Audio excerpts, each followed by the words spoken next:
Warahmatullahi wabarakatuh. Nama saya Dimas Purnama dengan NPM 411821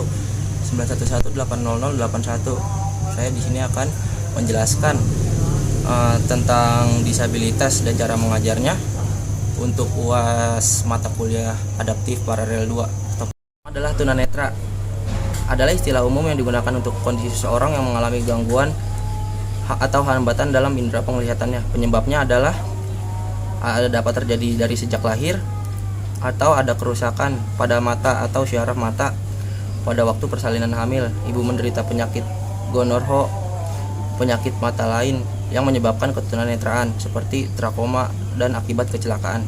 Cara mengajarnya itu ada beberapa metode, yaitu dengan cara metode ceramah, metode tanya jawab, metode diskusi, dan bandongan, metode drill, dan lain-lain. Cabang olahraga yang bisa diikuti adalah atletik, renang, tenis meja, catur, futsal, bowling, voli, duduk, judo, dan lain-lain. Yang kedua adalah tunarungu. Tunarungu adalah secara umum dapat diartikan seseorang yang tidak dapat mendengar, dapat dimungkinkan kurang dengar atau tidak mendengar sama sekali. Penyebabnya itu keturunan, campak Jerman dari pihak ibu, kompilasi selama kehamilan, dan radang selaput otak. Cara mengajarnya itu adalah bisa dengan bisindo, bahasa isyarat, sistem bahasa isyarat, atau program yang dapat diterapkan sebelum pembelajaran dimulai dan rencana untuk mengajarnya. Cabang olahraga yang bisa diikuti adalah renang, lari, bola voli, bola basket, dan softball. Yang ketiga adalah tunawicara. Secara umum istilah ini digunakan untuk orang yang mengalami gangguan alat pada bicara. Ini adalah suatu kerusakan dan gangguan dari suara, artikulasi, dan bunyi bicara atau kelancaran berbicara.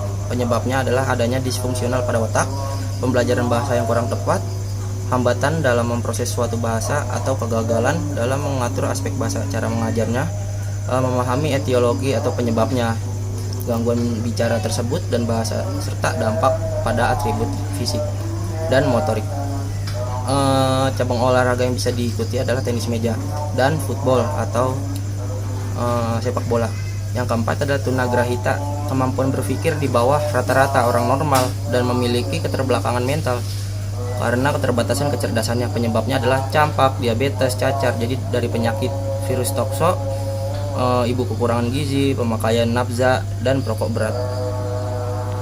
Bisa juga saat lahir, penyebabnya itu gizi buruk, busung lapar, dan lain-lain. Lalu cabang olahraga tunagrahita adalah semua cabang olahraga bisa, yang terpenting pelan-pelan untuk mengajarkannya. Hanya perlu bersabar, seperti itu.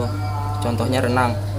Yang kelima tunadaksa, anak yang mengalami kelainan atau cacat yang menetap pada alat gerak, tulang, sendi, ataupun otot sedemikian rupa sehingga memerlukan pelayanan pendidikan khusus. Penyebabnya adalah polio, kecelakaan, keturunan, cacat sejak lahir, kelayuan otot-otot, peradangan otak, dan lain-lain.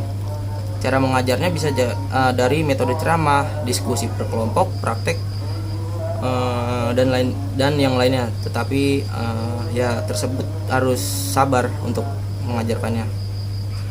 Cabang olahraga yang bisa diikuti adalah wheelchair basketball atau bermain basket secara duduk di kursi roda, sepak bola, dan adaptif snowboarding. Yang terakhir adalah tunalaras, individu yang mengalami hambatan dalam mengendalikan emosi dan kontrol sosial. Penyebabnya adalah faktor keturunan atau genetik, neurologis, faktor biokimia, atau kombinasi dari faktor-faktor tersebut. Cara mengajar tunalaras adalah ketahui apa yang diinginkan oleh penyandang tersebut. Yang kedua, berikan pola belajar take and give, tidak memaksakan kehendak yang memaksa, dan berikan ruang, jangan berikan tekanan pada anak untuk berkembang. Cabang olahraga contohnya hanya ada satu, yaitu renang. Ya, terima kasih, itu saja yang bisa saya sampaikan untuk tugas UAS adaptif ini. Sebelumnya, wassalamualaikum warahmatullahi wabarakatuh.